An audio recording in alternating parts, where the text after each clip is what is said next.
Welcome back, brothers and sisters. I am Braden. This is Langley Outdoors Academy, the place where we not only talk about what's going on in the gun world, but also how we're going to fix it together. And the content that we're going to wrap the week up is just that. I'm going to show you all the different pieces that we've been covering for our rights and going forward into defeating the anti-gun agenda. This is another piece in that tapestry. This is something you're going to want to see and spread out. Everything will be linked in the description box below, and I cannot wait to hear what you guys think about this one. Now, of course, make sure you hit that like button, subscribe to the channel, and turn the notification bell on. We are this close to 500,000 subs, and we would love to have you help distribute freedom with us twice daily, and thank you for that consideration. And the content today is brought to you by SDI. Now, I know a lot of you out there like to upgrade and modify your own guns. And if you're looking to turn a hobby that you love into a career, Sonoran Desert Institute can help. Their online programs cover everything from gunsmithing to ballistics, woodworking and finishes, shooting, sports management, and more. Plus, all the tools and materials are shipped directly to your door. There's never been a better time to turn that hobby into a career, so what are you waiting for? There's a link in the description box below, and thank you to SDI for making this content possible. All right, my brothers and sisters. One of the things on this channel that I have consistently said since the beginning was we can defeat these people, we can beat them, our rights are going to stand, and we're going to pass them on to the next generation. Let me show you another notch in this battle. Earlier today, we covered the NSSF and how they were going after the suing of private businesses and gun dealers, those people.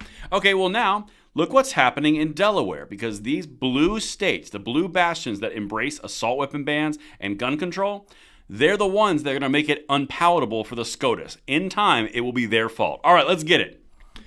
Gun rights groups appeal to overturn Delaware assault weapons ban. A Second Amendment group says Delaware's ban on so-called assault weapons is unconstitutional. Well, it is unconstitutional. It's pretty simple that it's unconstitutional. They also raised the age to 21. They did a lot of things I'm about to show you.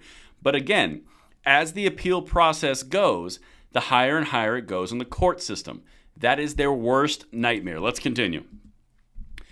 Gun rights groups have appealed to federal judges to overturn a lower court decision upholding Delaware's assault weapons ban and other gun control measures.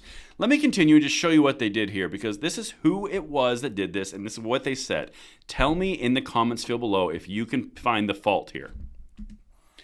In late March, U.S. District Court Judge Richard Andrews denied a request by the Delaware Sportsman Association and other groups for a preliminary injunction blocking Delaware from enforcing HB 450, a statewide ban on certain semi-automatic rifles, pistols, and ammunition magazines. Andrews, a former President Obama appointee, found that while prohibiting large-capacity magazine guns are, quote, in common use for self-defense, Delaware's ban was consistent with historic regulations on weapons like Bowie knives, billy clubs, and machine guns. Knife, club, NFA item. Not the same as a semi-automatic rifle. And he just gave the golden bullet. He said common use. Oh, it's great when they do this kind of stuff. But let's continue, because this right here, this is where it's going. Again, this is another notch in the positive as it works its way up the chain. You guys thought brewing was big? Wait until the assault weapon ban gets accepted by the Supreme Court. Oh, man. However, the gun right groups have appealed to a 3-judge panel on the Third Circuit Court of Appeals, arguing that Delaware's regulatory scheme infringes on the Second Amendment rights of law-abiding citizens. Quote, by prohibiting Delawareans from possessing a whole class of firearms, semi-automatic pistols and long guns, as well as ammunition magazines capable of holding over 17 rounds of ammunition. It's really easy. But listen to what the gun rights advocates taking it to the next level said, and this might strike familiar. Check this out. Quote, these arms are undeniably in common use for lawful purposes by law-abiding persons. DSSA lawyers wrote in an 86-page brief, citing the Supreme Court's landmark decision and the Bruin decision. The group asserted there is, quote, no historical tradition of banning arms in common use by law-abiding citizens for lawful purposes. Do you see where this is going?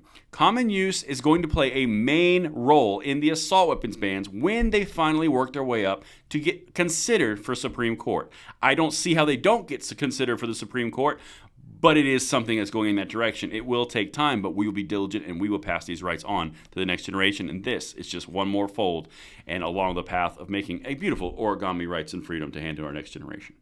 Let me know what you guys think in the comments below, and I will see you on the next one. I'm Braden. See you later.